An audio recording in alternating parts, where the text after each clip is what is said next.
Hi all welcome back to my channel. ಎಲ್ಲರೂ ಹೇಗಿದ್ದೀರಾ? So ಇವತ್ತಿನ ವ್ಲಾಗ್ ನಾನು ಯುಗಾದಿ ಹಬ್ಬದ ದಿನ ಯಾವ ರೀತಿಯಾಗಿತ್ತು ಅಂತ ಹೇಳಿ ನಿಮ್ಮೆಲ್ಲರ ಜೊತೆಗೂ ಕೂಡ ಶೇರ್ ಮಾಡ್ಕೊತಾ ಇದ್ದೀನಿ. ಅಫ್ಕೋರ್ಸ್ ಯುಗಾದಿ ಹಬ್ಬ ಅಂತ ಅಂದರೆ ತಳಿರು ತೋರಣ ಇದ್ರೇ ಅದು ಒಂದು ಹಬ್ಬದ ಕಳೆ ಬರೋದಕ್ಕೆ ಸಾಧ್ಯ ಅಂತ ಹೇಳ್ಬೋದು. ಸೊ ಯುಗಾದಿ ಹಬ್ಬದ ಹಿಂದಿನ ದಿನ ಅಮಾವಾಸ್ಯೆ ಇತ್ತು ಅಲ್ವಾ. ಸೊ ಅಮಾವಾಸ್ಯೆ ದಿನ ನಾನು ಯಾವ ರೀತಿಯಾಗಿ ಪೂಜೆನ ಮಾಡ್ಕೊಂಡಿದ್ದೆ ಮತ್ತು ಅವತ್ತಿನ ದಿನ ಯಾವ ರೀತಿಯಾಗಿತ್ತು ಅಂತ ಹೇಳಿ ನಿಮ್ಮ ಜೊತೆಗೆ ಇವತ್ತು ಶೇರ್ ಮಾಡ್ಕೊತಾ ಇದ್ದೀನಿ. ಸೊ ಅವತ್ತು ಕೂಡ ನಾನು ಅಫ್ಕೋರ್ಸ್ ಹಬ್ಬ ಇರೋದ್ರಿಂದ ಬೇಗನೆ ಎದ್ದಿದ್ದೆ. ಸೊ ಬೇಗ ಎದ್ದು ಪೂಜೆ ಎಲ್ಲನೂ ಮಾಡ್ಕೊತಾ ಇದ್ದೀನಿ. 7:30 ಅಂದರೆ ಪೂಜೆ ಎಲ್ಲ ಆಗೋಗಿತ್ತು. ನಂದು ತುಂಬ ಚೆನ್ನಾಗಿ ಪೀಸ್ಫುಲ್ ಅಂತ ಹೇಳಿ ಅನ್ನಿಸ್ತಾ ಇತ್ತು. ಸೊ ಹಂಗೆ ನಾನು ಬಾಕ್ಸಿಗೆ ಮಾಡ್ಕೋಬೇಕಾಗತ್ತೆ ಮತ್ತು ಬ್ರೇಕ್ಫಾಸ್ಟ್ನು ಕೂಡ ಮಾಡ್ಕೋಬೇಕಾಗತ್ತೆ. ಸೊ ನಾನು ಇವಾಗ ಡೈಲಿ ಸಲಾಡ್ಗಳನ್ನ ತಿಂತಿರೋದ್ರಿಂದ ಸ್ವಲ್ಪ ಕಾಳೆಲ್ಲನೂ ಕೂಡ ನೆನೆಸಿ ಇಟ್ಕೊಂಡಿದ್ದೆ. ಸೊ ನನಗೋಸ್ಕರ ನಾನು ಸಲಾಡ್ನ ಮಾಡಿಕೊಂಡೆ. ಸೊ ನನ್ನ ಹಸ್ಬೆಂಡಿಗೆ ಅಂತ ಹೇಳಿ ಸಪ್ರೇಟಾಗಿ ನಾನು ಉಪ್ಪಿಟ್ಟು ಅಥವಾ ಏನಾದರೂ ಮಾಡಿಕೊಡೋಣ ಅಂತ ಹೇಳಿ ಪ್ರಿಪೇರ್ ಮಾಡ್ಕೊತಾ ಇದ್ದೆ. ಸೊ ಜೊತೆಗೆ ಸ್ವಲ್ಪ ಕಡಲೆಬೇಳೆ ಪಾಯಸ ಏನಾದರೂ ಮಾಡಿ ದೇವರಿಗೋಸ್ಕರ ನೈವೇದ್ಯ ಮಾಡೋಣ ಅಂತ ಹೇಳಿ ಸೈಡ್ ಬೈ ಸೈಡ್ ಎಲ್ಲ ಕೆಲಸಗಳನ್ನೂ ಕೂಡ ಮಾಡ್ಕೊತಾ ಇದ್ದೀನಿ. ಅದರ ಜೊತೆಗೆ ವ್ಲಾಗ್ನೂ ಕೂಡ ಮಾಡ್ಕೊತಾ ಇದ್ದೆ. ಹೀಗೆ ನಾವು ಎಷ್ಟು ಬೇಗ ಎದ್ದೇಳ್ತೀವೋ ನಮ್ಮ ಕೆಲಸಗಳು ಕೂಡ ಅಷ್ಟೇ ಬೇಗ ಆಗುತ್ತೆ ಮತ್ತು ಫಾಸ್ಟಾಗಿ ಆಗುತ್ತೆ ಅಂತ ಹೇಳ್ಬೋದು. ಸೊ ನಾವು ಡೈಲಿ ಹೇಳೋ ಟೈಮಿಗಿಂತ ಸ್ವಲ್ಪ ಲೇಟಾಗಿದ್ದರೆ ಅವತ್ತಿನ ಡೇ ಫುಲ್ ಸ್ಲೋ ಆಗಿ ಹೋಗ್ಬಿಡುತ್ತೆ ಅಂತ ಹೇಳಿ ನನಗನ್ಸುತ್ತೆ. ಪರ್ಸ್ನಲ್ಲಾಗಿ ನನಗೆ ಅದೇ ರೀತಿ ಎಕ್ಸ್ಪೀರಿಯೆನ್ಸ್ ಆಗೋದು. ಒಂದಿನ ನಾನೇನಾದರೂ ಸ್ವಲ್ಪ ಲೇಟಾಗಿದ್ದರೆ ಅವತ್ತಿನ ದಿನ ಕಂಪ್ಲೀಟಾಗಿ ನನಗೆ ಸ್ಲೋ ಆಗೇ ಹೋಗ್ತಾ ಇರುತ್ತೆ. ಯಾವತ್ತು ಬೇಗ ಎದ್ದೇಳ್ತೀನಿ ಅಲ್ವಾ ಅವತ್ತಿನ ದಿನ ನನಗೆ ಫ್ರೆಶ್ ಆಗಿ ಚೆನ್ನಾಗಿ ಆ್ಯಕ್ಟಿವ್ ಆಗಿ ಇರ್ತೀನಿ.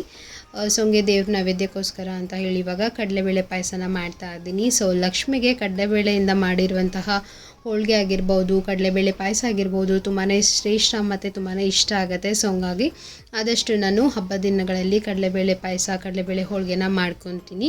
ಯೂಶ್ವಲಿ ಇವಾಗ ನಾನು ಆಫೀಸ್ಗೆ ಹೋಗೋದ್ರಿಂದ ಕಡಲೆಬೇಳೆ ಪಾಯಸ ಸಿಂಪಲ್ಲಾಗಿ ಬೇಗ ಆಗೋಗುತ್ತೆ ಅಂತ ಹೇಳಿ ಸಿಂಪಲ್ಲಾಗಿ ಕಡಲೆಬೇಳೆ ಪಾಯಸನ ಮಾಡಿದ್ದೀನಿ. ಸೊ ನಾನು ರೆಸಿಪಿನ ಶೇರ್ ಮಾಡ್ಕೊಂಡಿಲ್ಲ ಬಿಕಾಸ್ ಟೈಮ್ ನನಗೆ ತುಂಬಾ ಕಮ್ಮಿ ಆಗಿತ್ತು. ವಿಡಿಯೋ ಶೂಟ್ ಮಾಡ್ಕೊಳ್ಳೋದು ತುಂಬ ಕಷ್ಟ. ಸೊ ಅದರಲ್ಲೇ ರೆಸಿಪಿ ಎಲ್ಲನೂ ಶೇರ್ ಮಾಡ್ತಾಯಿದ್ರೆ ತುಂಬ ಲೇಟ್ ಆಗುತ್ತೆ ಅಂತ ಹೇಳಿ ನಾನು ರೆಸಿಪಿನ ಶೇರ್ ಮಾಡಿಲ್ಲ. ನನ್ನ ಹಳೆ ವ್ಲಾಗ್ಗಳಲ್ಲೆಲ್ಲ ನಾನು ತುಂಬ ಸತಿ ಈ ಒಂದು ಕಡಲೆಬೇಳೆ ಪಾಯಸ, ಹೆಸರುಬೇಳೆ ಪಾಯಸದ ರೆಸಿಪಿನ ಆಲ್ರೆಡಿ ಶೇರ್ ಮಾಡಿದ್ದೀನಿ. ಸೊ ನೆಕ್ಸ್ಟ್ ಯಾವುದಾದ್ರೂ ಒಂದು ವ್ಲಾಗಲ್ಲಿ ನಾನು ಆದರೆ ಖಂಡಿತ ಶೇರ್ ಮಾಡ್ಕೊತೀನಿ. ಸೊ ಅಮಾವಾಸ್ಯೆಯ ದಿನ ನಾನು ಈ ರೀತಿಯಾಗಿ ಪೂಜೆ ಮಾಡಿದ್ದೆ. ಹಬ್ಬ ಅಂದಮೇಲೆ ತಳಿರು ತೋರಣ ಇಲ್ಲದೆ ಪೂಜೆ ಕಂಪ್ಲೀಟ್ ಆಗೋಲ್ಲ ಅಂತ ಹೇಳ್ಬೋದು ಅಲ್ವಾ. ಸೊ ಹಂಗಾಗಿ ಸೊ ಮೇಲ್ಗಡೆ ಸ್ವಲ್ಪ ತೋರಣ ಎಲ್ಲನೂ ಹಾಕ್ಕೊಂಡು ಸಿಂಪಲ್ಲಾಗಿ ಪೂಜೆನ ಮಾಡ್ಕೊಂಡಿದ್ದೀನಿ. ಜೊತೆಗೆ ತುಪ್ಪದ ದೀಪ ಎಲ್ಲನೂ ಹಚ್ಕೊಂಡಿದ್ದೆ. ಕಡಲೆಬೇಳೆ ಪಾಯಸ ಮತ್ತು ಸ್ವಲ್ಪ ಹಾಲನ್ನು ಕೂಡ ನೈವೇದ್ಯ ಮಾಡ್ಕೊಂಡಿದ್ದೀನಿ. ಸೊ ಈ ರೀತಿಯಾಗಿ ನಾನು ಹಬ್ಬದ ದಿನ ಪೂಜೆನ ಮಾಡ್ಕೊಂಡಿದ್ದೀನಿ. ನಾನು ಓಕೆ ಮಾಡಿಲ್ಲ.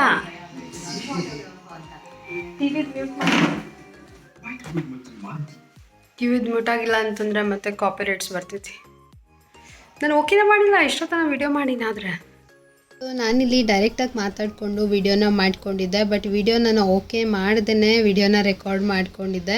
ಸೊ ಆಮೇಲೆ ನೋಡ್ತೀನಿ ಅದು ವಿಡಿಯೋ ರೆಕಾರ್ಡೇ ಆಗಿಲ್ಲ, ನಾನು ಆನೇ ಮಾಡಿಲ್ಲ. ಸೊ ಹಾಗಾಗಿ ಅದನ್ನೇ ಹೇಳ್ತಾ ಇದ್ದೆ ನನ್ನ ಹಸ್ಬೆಂಡ್ ಜೊತೆಗೆ.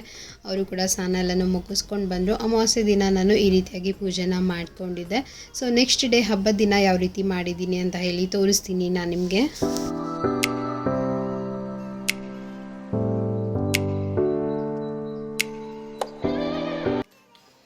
ಸೊ ಇವಾಗ ಜಸ್ಟ್ ಪೂಜೆ ಎಲ್ಲನೂ ಮುಗಿಸ್ಕೊಂಡು ಇವಾಗ ಟಿಫಿನ್ ಮಾಡಿಕೊಂಡು ಹೊರಡ್ತಾ ಇರಬೇಕು ಆಫೀಸಿಗೆ.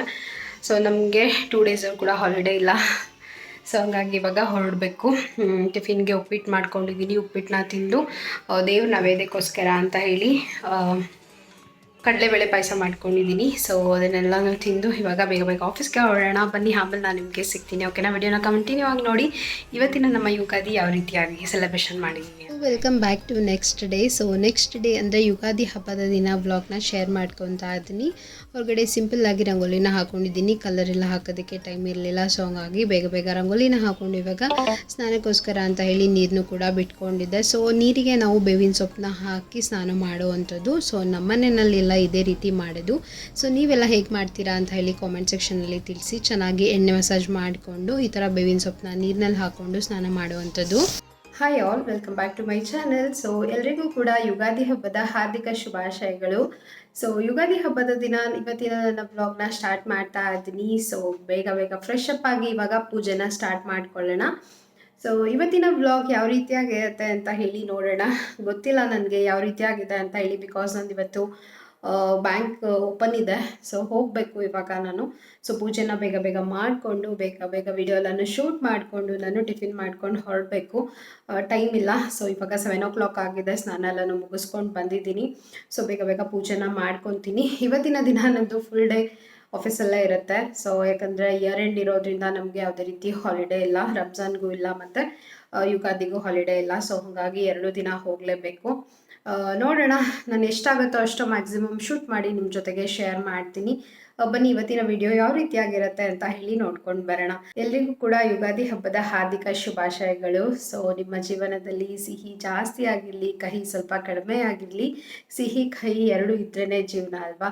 ಸೊ ಎಲ್ಲರೂ ಕೂಡ ಖುಷಿಯಾಗಿರಿ, ಆರೋಗ್ಯವಾಗಿರಿ ಅಂತ ಹೇಳಿ ದೇವರಲ್ಲಿ ಬೇಡ್ಕೋತೀನಿ. ಸೊ ನೀವು ಅಂದ್ಕೊಂಡಿರೋದೆಲ್ಲ ಆಗಲಿ. ಈ ಒಂದು ನಮ್ಮ ಒಂದು ಹೊಸ ವರ್ಷ ಅಂದರೆ ಯುಗಾದಿ ಅಲ್ವಾ. ಸೊ ಈ ಒಂದು ಯುಗದ ಆದಿ ಅಂತ ಹೇಳಿ ಯುಗಾದಿ ಅನ್ನೋ ವರ್ಡಲ್ಲೇ ಇದೆ. ಸೊ ಈ ಒಂದು ವರ್ಷದಿಂದ ನಿಮ್ಮ ಲೈಫಲ್ಲಿ ನೀವೇನೇನೆಲ್ಲ ಅಂದ್ಕೊಂಡಿದ್ದೀರಾ ಅದೆಲ್ಲದೂ ಕೂಡ ಸಕ್ಸಸ್ ಆಗಲಿ, ನೀವು ಅಂದ್ಕೊಂಡಿರೋದೆಲ್ಲನೂ ಕೂಡ ಫುಲ್ಫಿಲ್ ಆಗಲಿ ಅಂತ ಹೇಳಿ ನಾನು ಕೂಡ ವಿಶ್ ಮಾಡ್ತಾ ಇದ್ದೀನಿ. ಬನ್ನಿ ವಿಡಿಯೋನ ಸ್ಟಾರ್ಟ್ ಮಾಡೋಣ.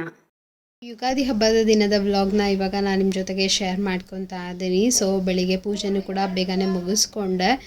ಬ್ರೇಕ್ಫಾಸ್ಟಿಗೆ ಅಂತ ಹೇಳಿ ನಾನೇನು ಮಾಡ್ಕೊಂಡಿರಲಿಲ್ಲ, ಜಸ್ಟ್ ಒಂದು ಫ್ರೂಟ್ಸ್ನ ಕಟ್ ಮಾಡ್ಕೊಂಡು ತಿಂದು ಹೋಗೋಣ ಅಂತ ಹೇಳಿ. ಸೊ ಹಂಗಾಗಿ ಟೈಮ್ ಬೇರೆ ಆಗಿತ್ತು. ಸೊ ಬೇಗ ಬೇಗ ಪೂಜೆ, ಎಷ್ಟು ಬೇಗ ಇದ್ರೂ ಕೂಡ ಟೈಮ್ ಆಗೇ ಬಿಡುತ್ತೆ. ಪೂಜೆ ಮಾಡ್ಕೊಳ್ಳೋದಕ್ಕೆ ಸ್ವಲ್ಪ ಟೈಮ್ ಬೇಕು ಅಲ್ವಾ. ಸೊ ಹಂಗಾಗಿ ಟೈಮ್ ಆಗೇ ಬಿಡುತ್ತೆ. ಯುಗಾದಿ ಹಬ್ಬ ಅಂದಮೇಲೆ ಬೇವು ಬೆಲ್ಲ ಇಲ್ಲ ಅಂದರೆ ಹೇಗೆ ಅಲ್ವಾ. ಸೊ ಬೇವನ್ನು ಕೂಡ ನಾನು ರೆಡಿ ಮಾಡ್ಕೊಂಡಿದ್ದೆ. ಸೊ ನಮ್ಮ ಮನೆಯಲ್ಲೆಲ್ಲ ನೀರು ರೀತಿಯಲ್ಲಿ ಗ್ಲಾಸ್ನಲ್ಲಿ ಹಾಕೊಂಡು ಕುಡಿತಾರೆ ಅಲ್ವಾ. ಸೊ ಅದೇ ರೀತಿಯಲ್ಲಿ ಬೇವನ್ನ ಮಾಡ್ಕೊಳ್ಳೋದು. ಸೊ ಅದನ್ನು ಕೂಡ ರೆಡಿ ಮಾಡ್ಕೊಂಡಿದ್ದೀನಿ. ಅದನ್ನೇನು ನಾನು ವಿಡಿಯೋನ ಶೂಟ್ ಮಾಡ್ಕೊಂಡಿಲ್ಲ. ಇವಾಗ ತುಂಬ ಜನ ಪೂಜೆಗೆ ಜಾಸ್ತಿ ಇಂಪಾರ್ಟೆನ್ಸ್ ಕೊಡ್ತಿದ್ದಾರೆ ಅಂತ ಹೇಳಿ ನನಗನ್ಸಿದೆ. ನಾನು ಕೂಡ ಸ್ವಲ್ಪ ಜನರ ವ್ಲಾಗ್ಸ್ಗಳನ್ನು ನೋಡ್ತೀನಿ, ರೆಗ್ಯುಲರಾಗಿ ಫಾಲೋ ಮಾಡ್ತೀನಿ. ಸೊ ಆ ಒಂದು ಇನ್ಸ್ಪಿರೇಷನಲ್ಲೇ ನಾನು ಕೂಡ ಯೂಟ್ಯೂಬ್ ಚಾನಲ್ನ ಓಪನ್ ಮಾಡಿರುವಂಥದ್ದು. ಸೊ ಫೈನಲಿ ನನಗೆ ಫಸ್ಟ್ ಪೇಮೆಂಟ್ ಬಂದಿದೆ. ಸೊ ನಾನು ನಿಮಗೆ ನೆಕ್ಸ್ಟ್ ವೀಕ್ ಅದನ್ನು ಎಷ್ಟು ಬಂತು ಏನು ಅಂತ ಹೇಳಿ ಅದನ್ನು ರಿವೀಲ್ ಮಾಡ್ತೀನಿ. ಯುಗಾದಿ ಹಬ್ಬ ದಿನವೇ ನಾನು ಸ್ಪೆಷಲಾಗಿ ಈ ಒಂದು ನ್ಯೂಸ್ನ ನಿಮ್ಮ ಜೊತೆಗೆ ಶೇರ್ ಮಾಡ್ಕೊತಾ ಇದ್ದೀನಿ. ಫೈನಲಿ ನನಗೂ ಕೂಡ ಫಸ್ಟ್ ಪೇಮೆಂಟ್ ಬಂದಿದೆ. ಸೊ ನಾನು ನಿಮಗೆ ನೆಕ್ಸ್ಟ್ ವ್ಲಾಗಲ್ಲಿ ಕೂತ್ಕೊಂಡು ಫೇಸ್ ಟು ಫೇಸ್ ಅಂದರೆ ಕ್ಯಾಮ್ರಾ ಮುಂದೆ ಹೇಳ್ತೀನಿ ಎಷ್ಟು ಬಂದಿದೆ, ಏನು, ಯಾವ ರೀತಿಯಾಗಿ ಬರುತ್ತೆ, ಸೊ ಎಷ್ಟು ದಿನ ಆದಮೇಲೆ ನನಗೆ ಪೇಮೆಂಟ್ ಬಂತು, ಯಾವ ರೀತಿಯಾಗಿರುತ್ತೆ ಪ್ರೊಸೀಜರ್ ಅಂತೆಲ್ಲ ಕೂಡ ಕಂಪ್ಲೀಟಾಗಿ ನಿಮ್ಮ ಜೊತೆಗೆ ಶೇರ್ ಮಾಡ್ಕೊತೀನಿ ನನ್ನ ಎಕ್ಸ್ಪೀರಿಯನ್ಸ್ನ.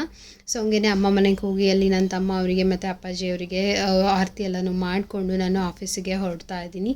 ಸೊ ಇಷ್ಟೇ ಇದಾಗಿತ್ತು ಇವತ್ತಿನ ವ್ಲಾಗ್. Thank you.